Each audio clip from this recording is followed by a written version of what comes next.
Bem-vindos ao Vozes do Povo desta semana e começo por lhe fazer algumas perguntas. Acredita na cura através das mãos? Poder-se-á antever o futuro através da simbologia de cartas? E que ligação há entre o homem e o universo? No Vozes do Povo desta semana falamos de terapias alternativas ou complementares na voz de Tânia Costa, uma barrosã que sacudiu a própria vida, deixando para trás aquilo que comumente é tido como estabilidade profissional. O que é que motiva alguém a deixar uma licenciatura em Direito e abraçar uma vida com base em terapias complementares alternativas e regressar à sua terra natal, que é Montalegre? Vamos conhecer, na primeira pessoa, Tânia Costa, no Vozes do Povo desta semana. Vozes do Povo. Quem é Tânia Costa? A Tânia Costa é uma miúda de 26 anos que viveu em Braga desde os 14. Até aos 14 viveu na Aldeia Nova, estudou até ao 9º ano aqui na Escola de Montalegre. Depois eu fui para o colégio com 14 anos, para o colégio Dom Diogo de Sousa em Braga. Estudei 2 anos em Direito. Foi a minha primeira opção e foi o sonho que eu tinha de criança, era entrar em Direito na Universidade do Minho, assim foi. Andei lá 2 anos, depois decidi casar-me, decidi ter um emprego a tempo inteiro, não consegui conciliar com as aulas, então mudei de curso, porque não existia Direito à noite. Fui para Barcelos, para a solicitadoria e pronto, tirei lá o curso de solicitadoria que acabei no ano passado, em janeiro. Muito bem, então Tânia, nós estamos aqui para falar de terapias não convencionais, também de esoterismo, vamos procurar desmistificar um bocado de certos preconceitos que circulam no senso comum, fruto provavelmente de desconhecimento de determinadas temáticas, de saber em que é que consistem exatamente e quais são os seus fundamentos para se afirmarem. Mas começamos primeiro pelas terapias não convencionais. Primeiramente, o que é uma terapia não convencional? É aquela que não está integrada na medicina ocidental, na medicina normal que conhecemos dos centros de saúde, dos médicos, especialistas. Pronto, é uma alternativa ou então algo complementar a isso. Ou seja, que pode ser bastante útil, aliada à medicina que nós, no Ocidente, vulgarmente conhecemos. E é aqui que nasce, por exemplo, o Reiki. Exatamente. Muita gente já ouviu falar de Reiki, mas vamos lá traduzir isto de uma forma muito simplificada. O que é o Reiki? O Reiki é uma terapia muito simples, penso que é a mais simples de todas. Consiste basicamente na imposição de mãos. O reikiano tem de estar sintonizado com a energia universal. Isso é feito por um mestre de Reiki, essa sintonização no curso. E quanto tempo é que dura esse curso de Reiki? Esse curso não tem uma duração muito longa, é um processo interno. A sintonização é feita num dia. Nesse dia a pessoa fica sintonizada, depois tem de fazer um processo de autocura durante 21 dias. Durante esses 21 dias vai tendo acesso àquilo que o Reiki dá, àquilo que o Reiki provoca, porque vai colocando essa energia em si própria. E depois desses 21 dias decide se quer fazer disso algo partilhar com outras pessoas ou apenas... E o que é preciso para ser reikiano? Alguém para poder fazer o que a Tânia faz? Quais são os requisitos primários que tem que se ter? Ou qualquer pessoa pode fazer? Qualquer pessoa pode fazer.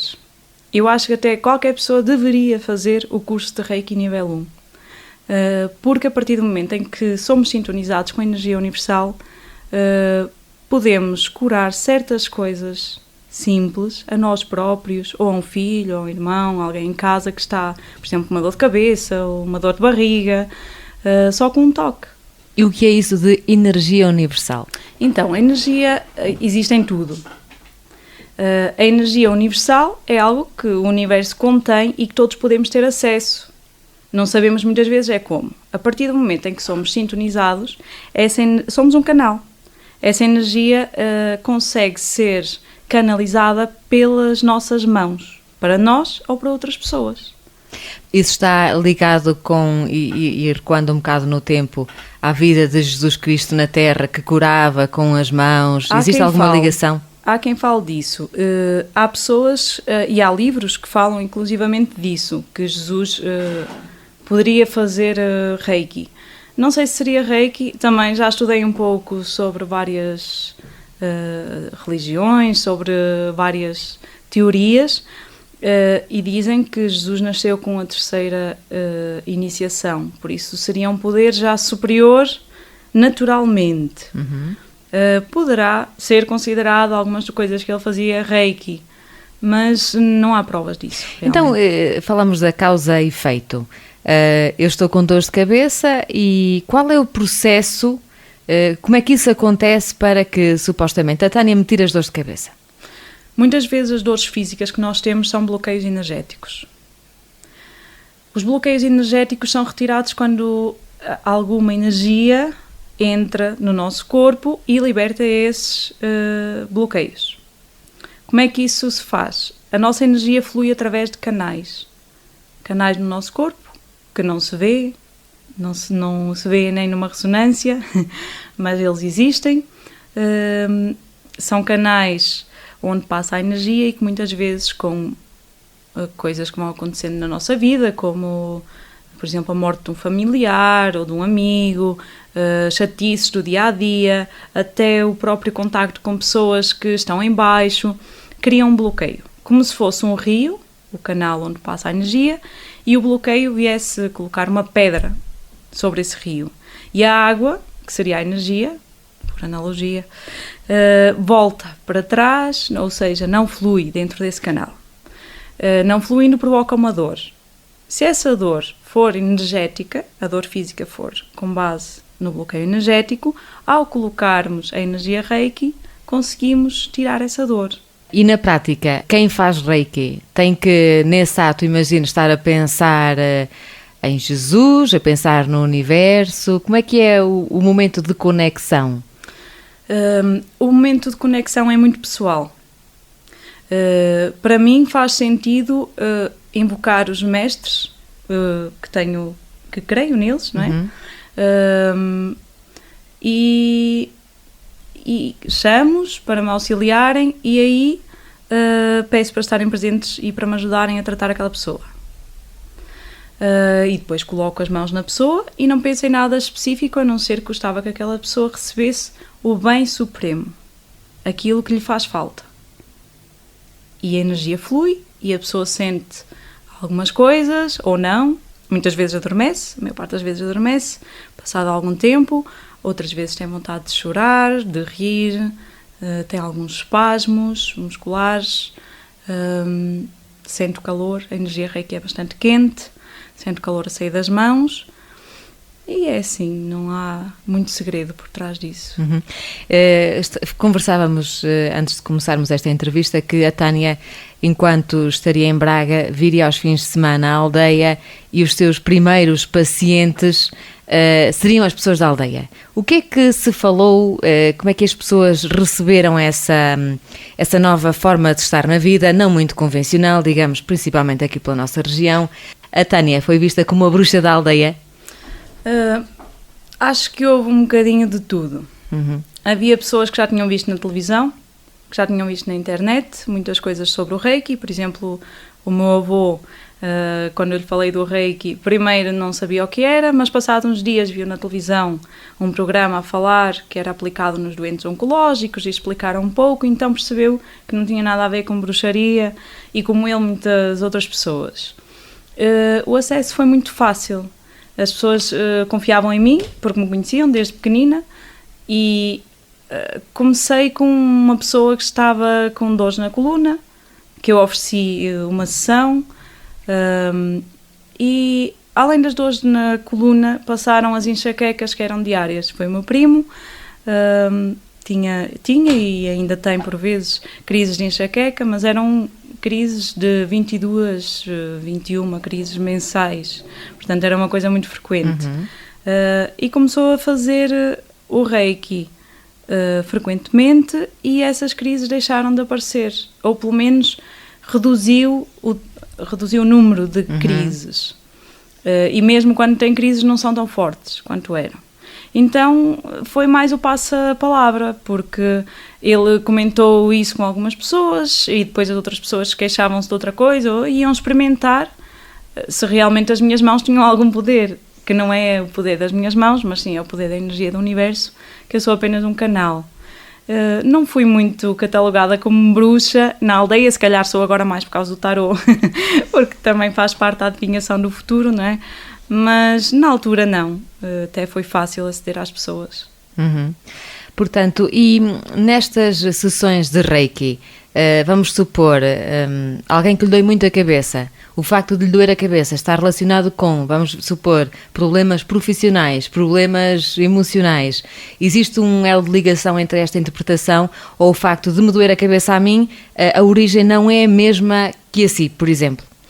Sim, o Reiki não faz diagnóstico. Uhum. O Reiki, por exemplo, pode-me estar a doer a cabeça e eu aplicar Reiki na barriga e a dor de cabeça passar.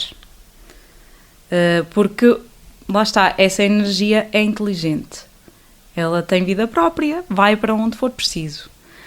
Enquanto que, por exemplo, no Shiatsu, que é outra terapia que eu tenho no centro de terapias, sim, fazemos um diagnóstico e podemos associar que poderá ser derivado à comida ou chatices ou irritações, pronto. No Reiki não.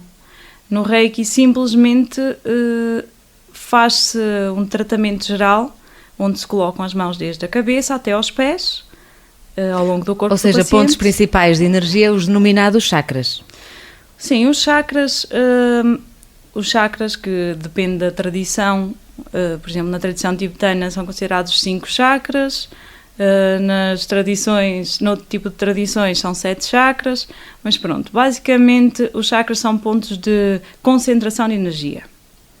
Esses chakras, por exemplo, na tradição tibetana, são nós, que nós devemos abrir. Esses nós só estão a perturbar o fluir da energia. Portanto, na tradição tibetana e na medicina tibetana, esses chakras devem ser desbloqueados para que a pessoa se sinta bem.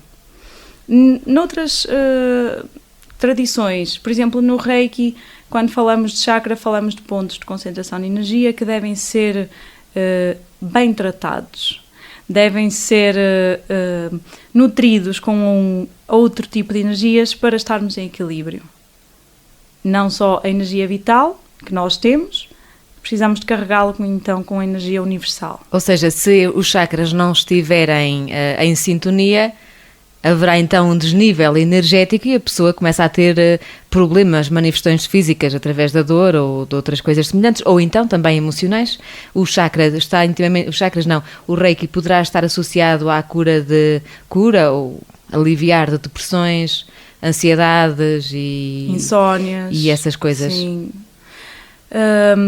O Reiki é uma coisa assim muito, não é específica em doenças. O Reiki acaba por ser como o equilíbrio do corpo. Exatamente. Especialmente é o reforçar o sistema imunitário através da injeção de energia universal. A pessoa fica com o sistema imunitário reforçado e fica equilibrado. E é como se estivesse a carregar a pilha. Ou seja, a pessoa sente-se com mais vitalidade, regula o sono, deixa de ter aquelas dores chatas de cabeça que vêm do cansaço e ajuda muito por aí, pela carga de energia, que é um auxílio à nossa energia vital. Muito bem. E, portanto, a duração de sessões de Reiki é que 1 hora, 2, uma manhã, meia hora? O ideal seria não termos um limite de tempo. Seria o terapeuta ficar e deixar fluir a energia quanto tempo achasse necessário em cada ponto.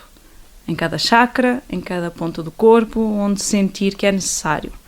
No entanto, as pessoas têm que programar a vida, não é? E não posso vir para uma sessão de Reiki e pensar que posso estar ali meia hora como 2 horas ou 3, sem noção. Então, aquilo que eu faço é definir para no máximo 1 hora.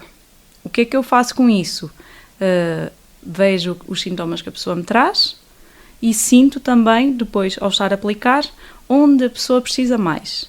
Ou seja, existem essa transfusão de sentir.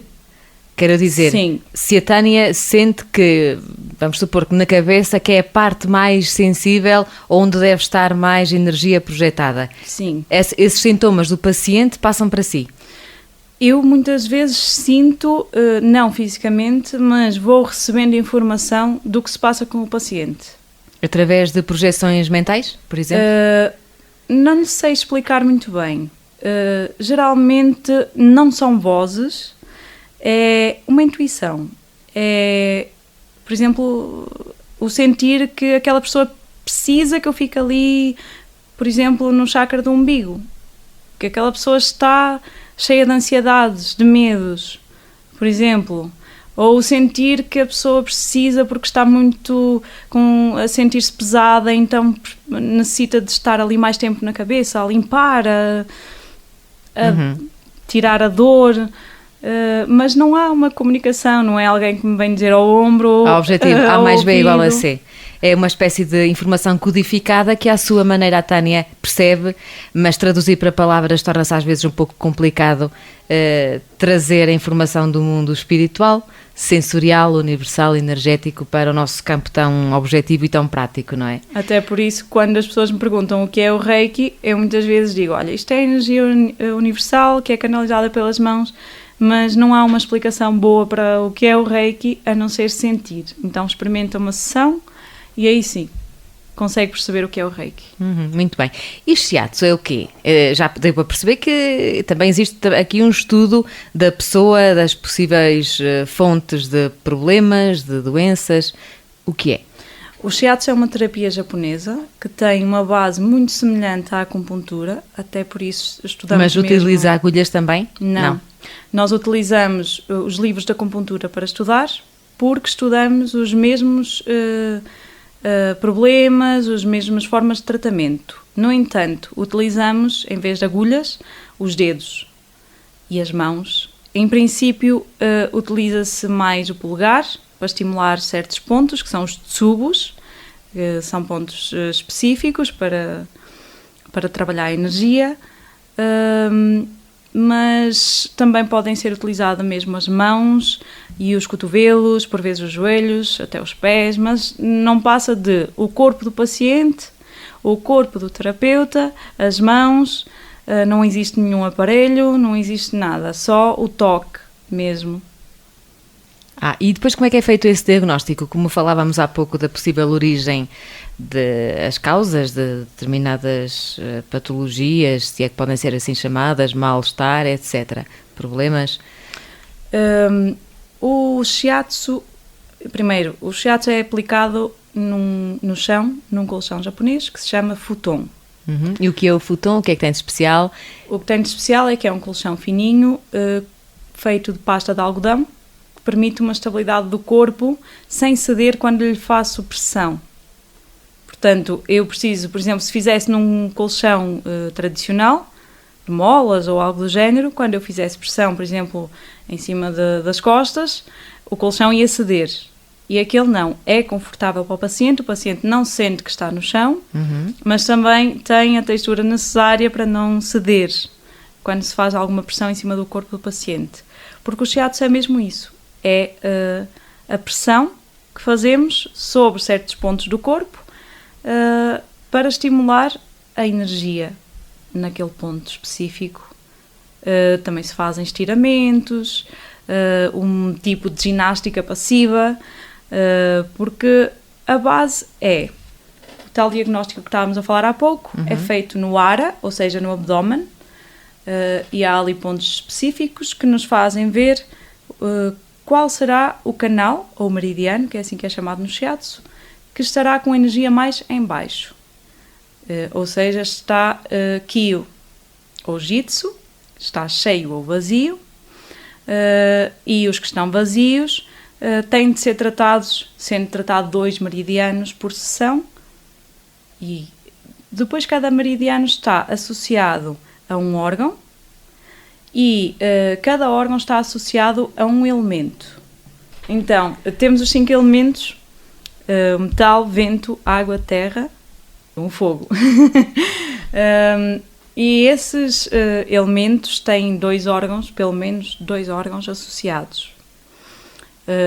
E em cada tratamento faz-se o tratamento de 2 meridianos, até é aconselhado que se façam umas 5 sessões, pelo menos, para se obter um equilíbrio geral. Depois, mediante o que está mais vazio, vamos perceber o que é que estará por trás daquilo. Ou, por exemplo, se for a vesícula que está afetada, portanto, está afetado o canal da vesícula, é madeira, faltava-me madeira, o elemento madeira está afetado, então a pessoa anda mais irritada, tem propensão a dores de cabeça, rigidez muscular, pronto. Ao se tratar esse meridiano, esses sintomas tendem a desaparecer, ou pelo menos a atenuar. E é por aí, o shiatsu é muito por aí. Portanto, há aqui uma certa semelhança também com o Reiki em pontos estratégicos, equilibrar energias para ter o equilíbrio. Mas é bastante diferente, porque o Reiki não há nada além do toque. O shiatsu, sim, tem uma parte de manipulação, uma parte de estiramento, uma parte de pressão no corpo e massagem.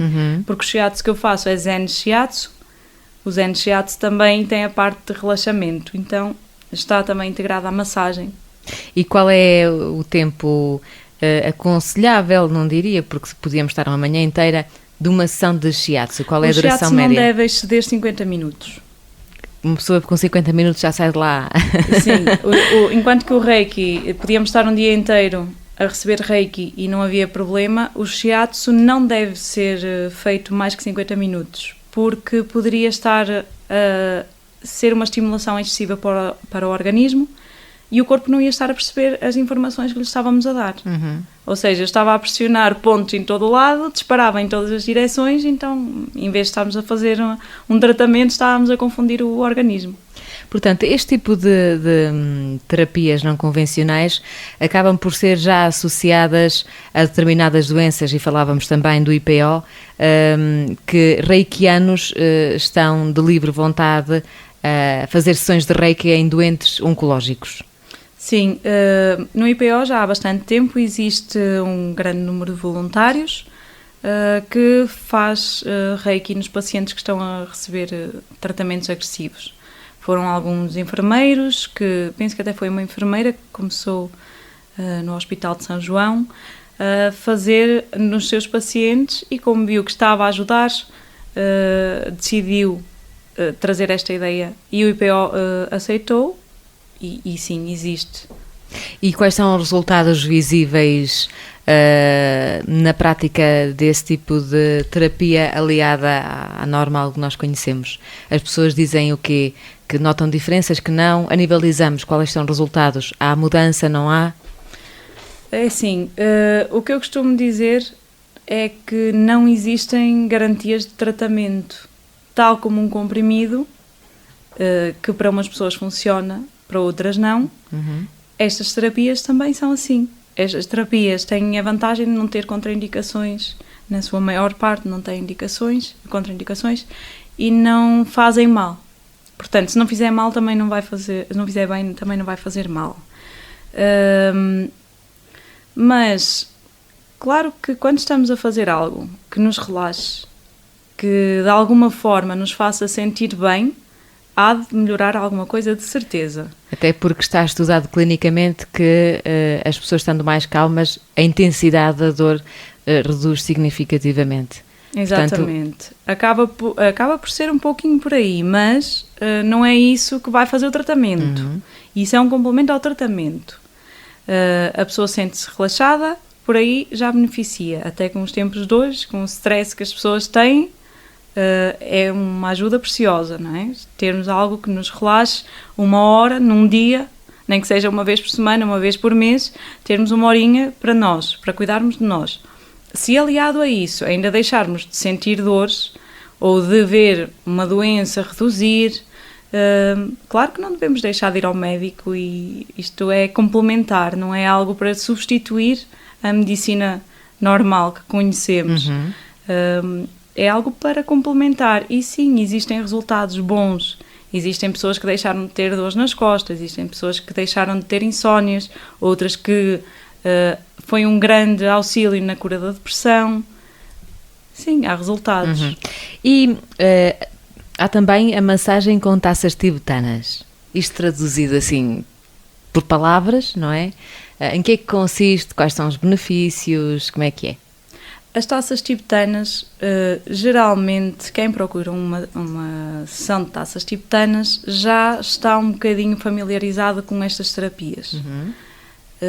As taças são umas taças especiais feitas no Nepal, na Índia e no Tibete, feitas à mão, têm entre 7 a 12 ligas de metais e elas funcionam pela vibração e pela emissão do som.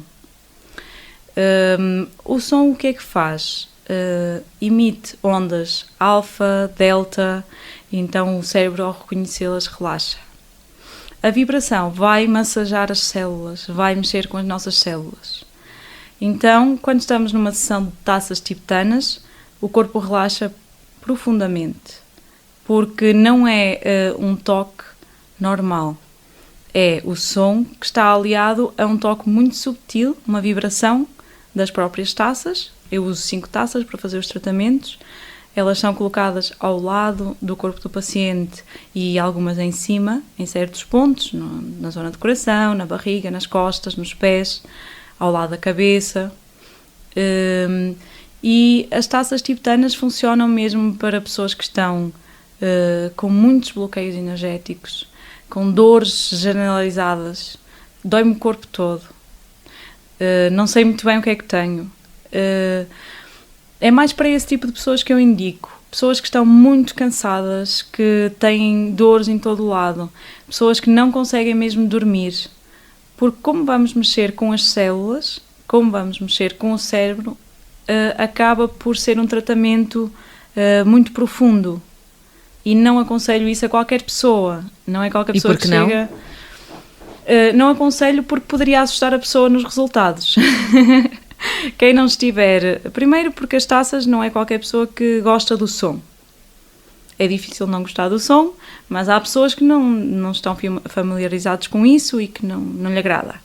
E como aquilo é uma massagem só com taças e só com o som das taças e com a vibração, não agrada a todos.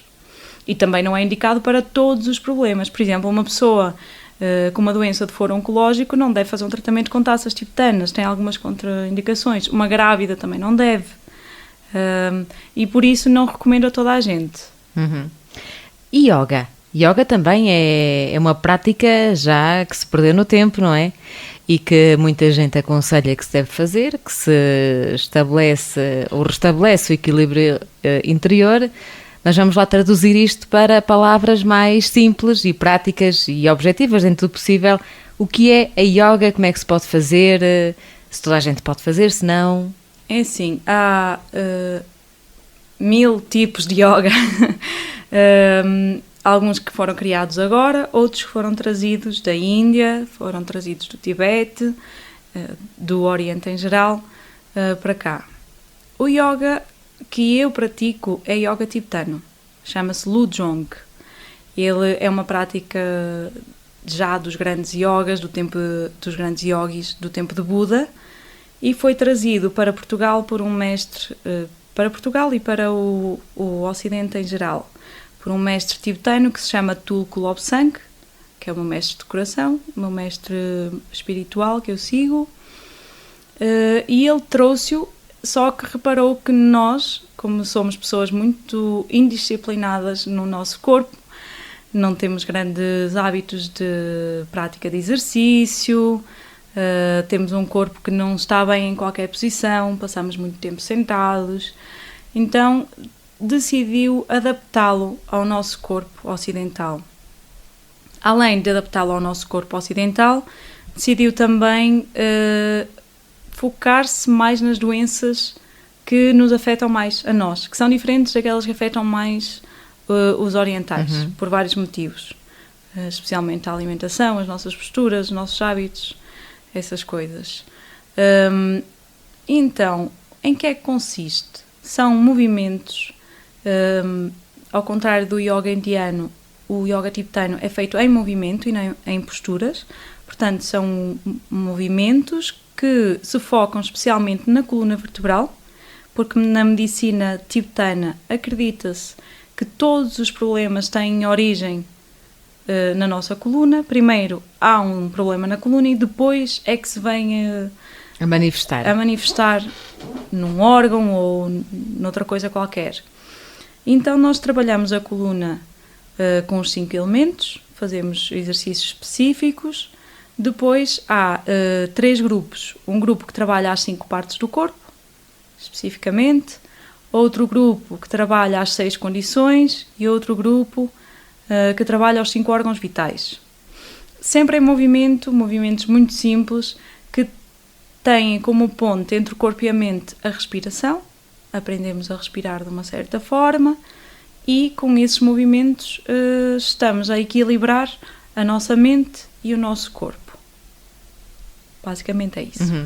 E uma sessão de yoga deve ser praticada todos os dias? Não? Isso era qual o é ideal. A frequência? O ideal era ser todos os dias, mas se for uma vez por semana já não é mau. O yoga, sendo exercício físico, 1 horinha por dia seria o mais recomendado. Uhum. Muito bem, falamos das terapias não convencionais, complementares à medicina ocidental, e agora passamos para o outro lado, também inquietante, questionado por muita gente, que tem a ver com o esoterismo, que é o tarot. Partimos do princípio por definir primeiro o que é o tarot. Portanto, o tarot é um método de consulta através das cartas,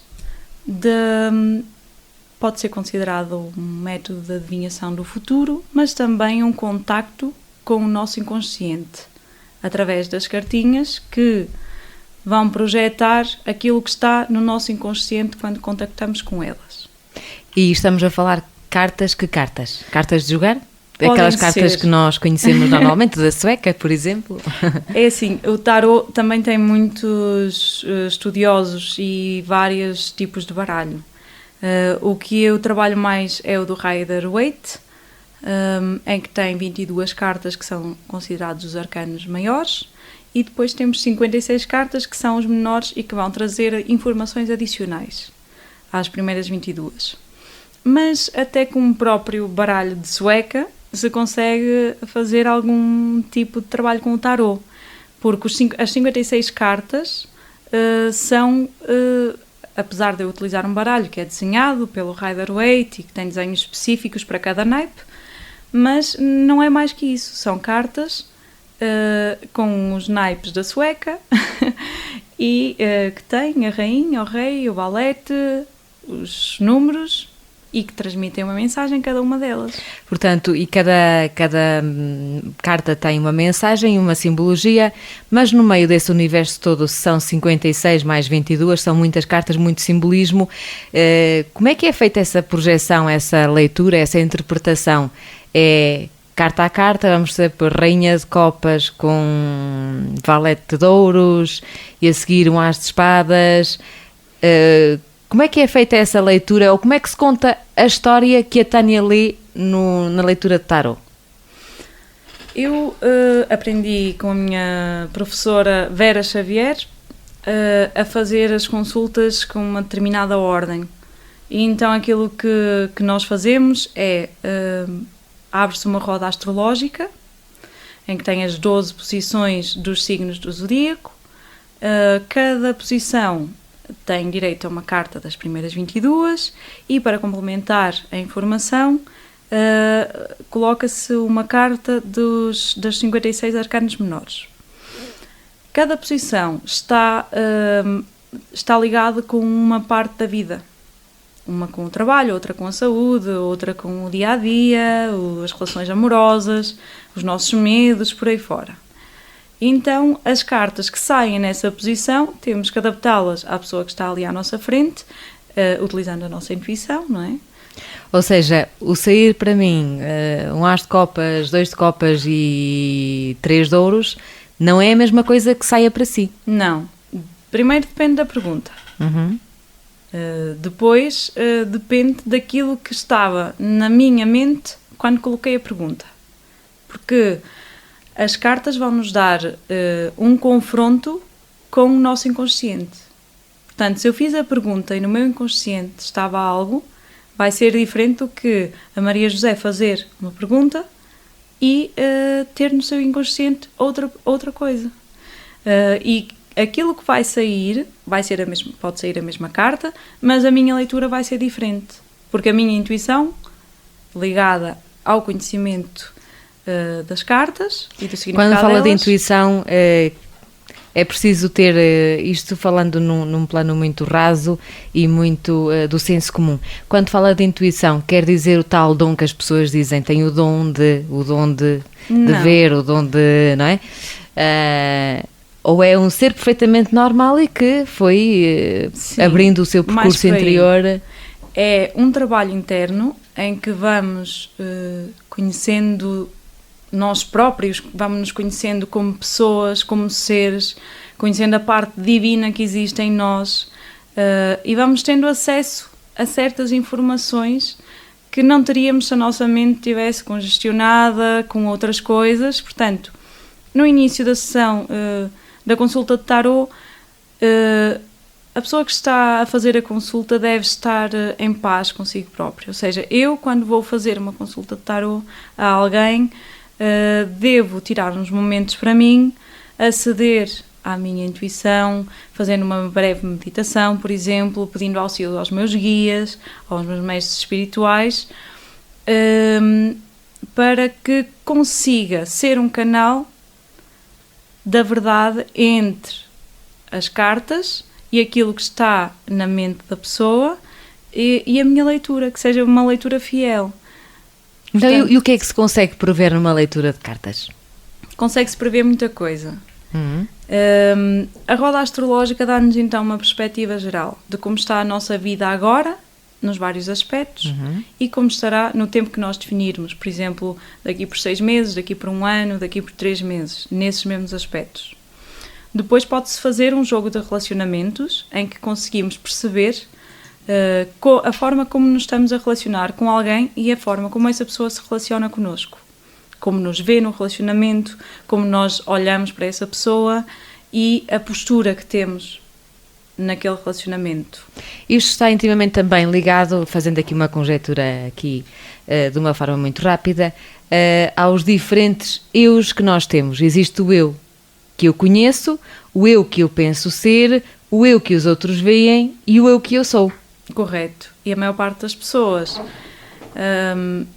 passam uma vida inteira sem saber esse último eu, que é o que é que eu sou, quem sou eu, para onde vou e o que é que quero desta vida, o que é que esta vida, porque é que eu estou aqui? E o tarot dá essas respostas? O tarot vai ajudando, é um aconselhamento. Portanto, no tarot nós conseguimos muitas vezes ter o contacto com coisas que não estávamos sequer a ver dentro de nós. No dia-a-dia, poucos são os momentos em que paramos para pensar como eu estou, para analisar qualquer coisa, qualquer sintoma em mim, para parar o nosso pensamento, não é? Nossa cabeça, a maior parte das vezes, está um turbilhão e nem sequer estamos a pensar na maneira como agimos, como nos relacionamos com os outros. E na consulta de tarot muitas vezes somos confrontados com isso. Se calhar estou a ter uma postura muito dura, ou se calhar estou a ter uma postura muito passiva perante o meu trabalho, devo ser mais ativa. E muitas vezes só conseguimos ter esse acesso quando alguém nos vem dizer isso. E eu não poderia dizer isso a uma pessoa por forma de adivinhação, não é? Como é que eu sei o que a pessoa precisa, ou o que é que a pessoa está a fazer, sem que houvesse ali uma ligação. Então a ligação é aquilo que a pessoa projeta, aquilo que a pessoa pergunta ao tarot e a resposta que o tarot me dá. Depois é feita a minha leitura perante isso.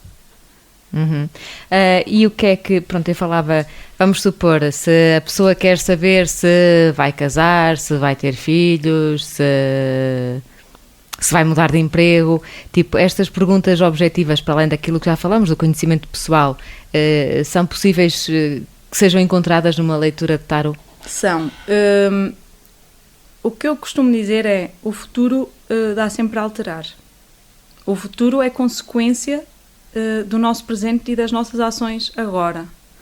Então, aquilo que eu dou como resposta é a consequência da nossa atitude agora. Se a nossa atitude for alterada, o futuro também vai ser diferente. Então, muitas vezes, o confronto com essa resposta que as cartas nos dão acaba por ser um abrir de olhos para mudarmos de atitude e alterar o resultado final. Acaba por ser sempre um aconselhamento. Não são sentenças de isto vai acontecer, vais conseguir, não vais conseguir. É, se continuares a fazer como estás, o resultado será este. É mais por aí. E a Tânia, estás a ver presente na próxima edição do Congresso de Medicina Popular de Vilar de Perdizes? Sim, já está tratado para estar presente e também espero estar na sexta-feira 13. É a primeira pessoa aqui da região que decide assumir esta opção de vida. E agora perguntava, o que é que levou a Tânia a mudar radicalmente de vida? Alguém que estudava Direito, que tinha uma vida já encaminhada e de repente atira com tudo ao ar e abraça de uma forma plena um estilo de vida não muito convencional, lá está, como nós falamos no início da nossa entrevista. Como é que se dá esta transformação? Pela insatisfação, pela busca de algo que nos satisfaça, pelo trabalho que se faz e que não é recompensador interiormente.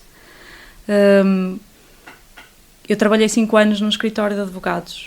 Tinha um trabalho fixo, com um salário também fixo, e isso não era suficiente para mim. Até tinha um horário bom, entrava às 9, saía às 6, tinha tempo para fazer as minhas coisas, para estudar, mas eu chegava ao fim do dia e o balanço do dia era mau, porque eu não sentia que aquilo que eu dei de mim contribuísse de alguma forma para a minha felicidade.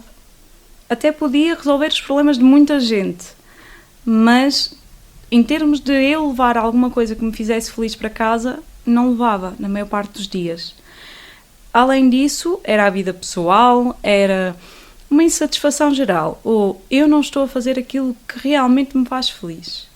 E então comecei a procurar. Em primeiro lugar, procurei em ginásios. Pensei que seria pela parte física, fazer educação física, que já não fazia desde o colégio, então vou procurar um ginásio, vou movimentar o corpo e vou começar a sentir-me com mais energia. Não gostei. Cheguei a ir a ginásios, a tentar várias modalidades, não gostei. Não me satisfaziam também. Então, uma altura decidi experimentar o yoga. Experimentei o yoga e o primeiro dia que fiz yoga, saí de lá, da aula, e disse assim: este é o primeiro dia do resto da minha vida. Pela primeira vez eu tinha sentido que era possível sentir-me muito bem comigo. Já há muito tempo que eu não sentia aquela paz interior. E pronto, entrando no mundo do yoga, comecei a conhecer pessoas relacionadas com o Reiki, com as taças tibetanas, e depois conheci o Shiatsu, formei-me no Instituto de Medicina Tradicional, em Braga, e foi por aí. Foi pelo prazer que me dava estar a tratar das pessoas e sentir-me bem com isso. Ainda em relação, portanto, ao tarot, isto porque a pergunta foi comum ao Reiki, ao Shiatsu, etc. Qual é o tempo médio de uma consulta de tarot? Eu defino para 1 hora, mas depende muito das perguntas que as pessoas levam. Porque lá está, eu faço essa primeira roda astrológica, depois analiso os relacionamentos, e pode ser mais que um, pode ser o relacionamento com o marido, com o filho, com o pai, etc. E depois vou para as perguntas diretas. Perguntas que a pessoa questiona se tem um projeto e este projeto vai vencer, este projeto vai ter sucesso, ou devo fazer isto vai ser benéfico para mim. E depende do número de perguntas que a pessoa levar. Mas não costumo exceder 1 hora e meia. mesmo assim. E como é que tem sido a procura por parte das pessoas, atendendo que estamos num sítio pequeno, neste tipo de consultas há algo pessoal que é pessoal e intransmissível, não é? Neste caso é transmissível à Tânia. Como é que as pessoas lidam? Há esse voto de confiança? Como é que é? Não sei se pelo facto de as pessoas me conhecerem, por eu ser da Aldeia Nova, não é? E por ser de cá e no fundo saberem quem eu sou fora destas coisas e confiarem em mim, ou se pela curiosidade nestas terapias e neste tipo de coisas, mas desde o início que eu senti que as pessoas não duvidavam nem hesitavam em procurar-me quando tinham um problema em que a solução poderia estar numa das terapias que eu fazia. A adesão foi mesmo muito boa. É comum ouvirmos também que nesta área existe muita burla. De que forma é que as pessoas se podem precaver ou dividir o trigo do joio, por assim dizer? Porque, vamos supor, e existem casos de consultas de tarô, por exemplo, ou de búzios, ou por aí, onde há uma certa manipulação do consulente que está ali, porque lhe vai acontecer uma fatalidade. Aliás, e não vai há grande tempo, e nós noticiamos isso na nossa rádio, que um senhor foi burlado em 5.000 euros para cima. Pronto, recorreu a alguém que supostamente trata de determinadas coisas, envolvendo nomeadamente bruxarias e afim. O que é certo é que o senhor foi burlado, ficou sem o dinheiro e pronto, e o que o senhor disse nada aconteceu. De que forma é que quem está a ouvir se pode precaver da autenticidade e da boa-fé de quem pratica este tipo de terapias e de esoterismo? É um pouco difícil selecionar, na medida em que isto ainda está muito mal legislado, ainda há muito poucas entidades a certificar estes terapeutas ou até os próprios tarólogos. No entanto, eu acho que, começando pela parte do dinheiro, é uma boa maneira de ver. Se a pessoa está a pedir muito dinheiro, é preciso ver se realmente não há ali algo por trás. Porque para uma consulta de tarot não é preciso estar a investir 5.000 euros, não é? E para esse tipo de trabalhos, não, quem mas o fizer exato, mas por de norma, coração, eu digo quem o fizer de coração, porque há pessoas que realmente têm outros poderes, têm outros dons e que conseguem remover certos obstáculos que estão na nossa vida, mas se o fizerem de coração e de consciência, não vai ser por muito dinheiro. Então acho que o dinheiro que é pedido é uma boa forma de filtrar. De outra forma, também há sempre maneira de pedir um certificado, ver se a fonte que emitiu o certificado pelo menos tem algum reconhecimento, não é? Por exemplo, a minha professora é Vera Xavier, já tem algum conhecimento, as pessoas já a conhecem das previsões que ela faz no Sapo Astral, então é um bocadinho precaver-se, pedir um diploma, não custa, um terapeuta terá sempre o diploma da terapia que faz, digo eu. Muito bem. Para terminar, gostaria de acrescentar algo que já foi dito. Em suma, o que é que nós podemos dizer de tudo isto que é palpável só através do mundo dos sentidos? Eu penso que a melhor maneira de perceber estas coisas é experimentá-las. Então, quando encontrarem um terapeuta de confiança, é experimentar. Tem uma dor nas costas? Ok, vou experimentar um shiatsu. Vou experimentar uma terapia que me trate a coluna, não daquela forma. Estou com enxaquecas, não vou tomar um analgésico, vou experimentar uma sessão de Reiki. E ir por aí, ir experimentando, ir vendo, ir perguntando a alguém que já fez se teve resultados e podemos muitas vezes estar a evitar a toma de químicos através de uma coisa natural que não tem maneira de nos fazer mal. Ainda antes do final e mesmo antes do final, estávamos a falar das leituras de tarot para pessoas. Existem leituras de tarot para empresas, instituições? Vamos supor que eu lhe perguntava o futuro da Rádio Montalegre, por exemplo. Isso é possível ver-se na leitura de tarot? Sim, todas as perguntas são possíveis de fazer ao tarot. No entanto, o tarot é uma entidade independente. Muitas vezes não quer responder a certas coisas e terá os seus motivos. Mas, em termos de empresas, daquilo que for, instituições, é possível fazer perguntas sobre o futuro de algo ao tarot. Como, por exemplo, saber quem é que vai ganhar as eleições? Esse tipo de coisas